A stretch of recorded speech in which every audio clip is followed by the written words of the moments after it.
Yo les potes, j'espère que vous allez bien, moi ça va super. Première vidéo sur la chaîne où on va analyser le trailer de Ninjago qui est sorti récemment. Mais avant, on n'hésite pas à liker et à s'abonner. Sur ce, bon visionnage et c'est parti.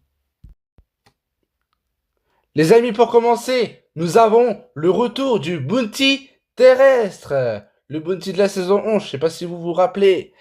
Il est de retour, je suis trop content. Pourtant, c'était devenu une épave, il n'y avait plus rien à faire. Il n'y avait plus rien à faire. Et je vois que il est amélioré en état neuf. Et en plus, du coup, nous avons aussi le retour du royaume de nos retours. T'as capté le jeu de mots?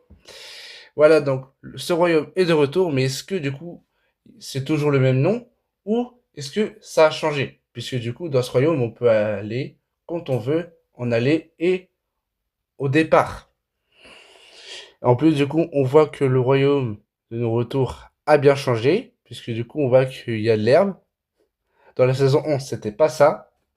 Allez, on poursuit les analyses.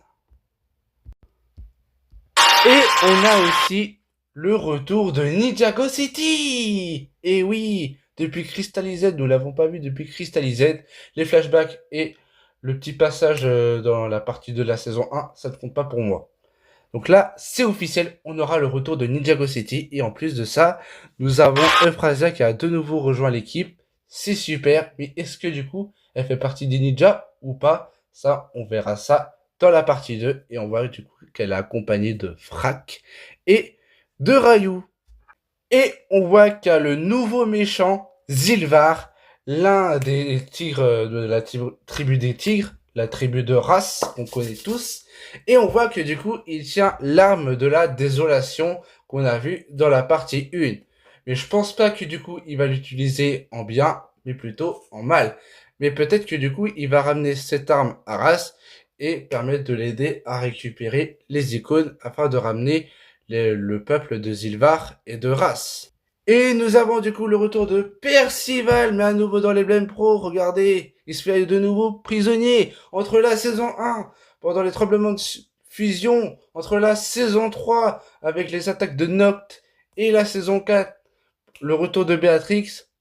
Franchement, le poteau, respect, respect, il est toujours en vie. Également le retour de Monsieur Roby, mon deuxième personnage préféré. Le premier, c'est Euphrasia.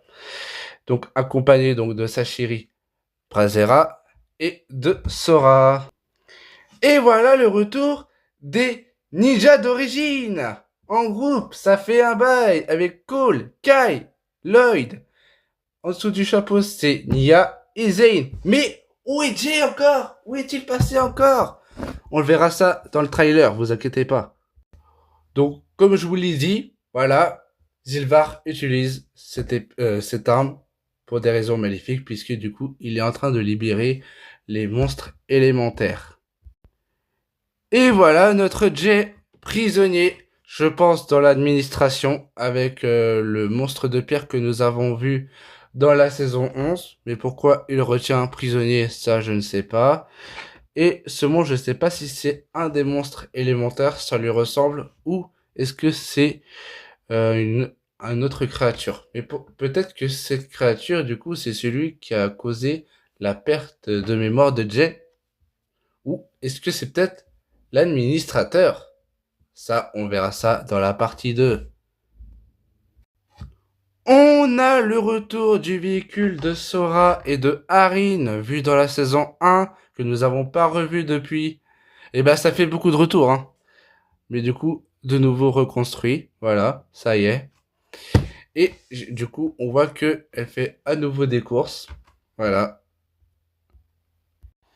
Et bon, bah voilà, c'est terminé pour les analyses. Les amis, j'espère que la vidéo vous a plu. Si c'est le cas, n'hésitez pas à liker et s'abonner. On se retrouve très vite pour une nouvelle vidéo. Et à bientôt!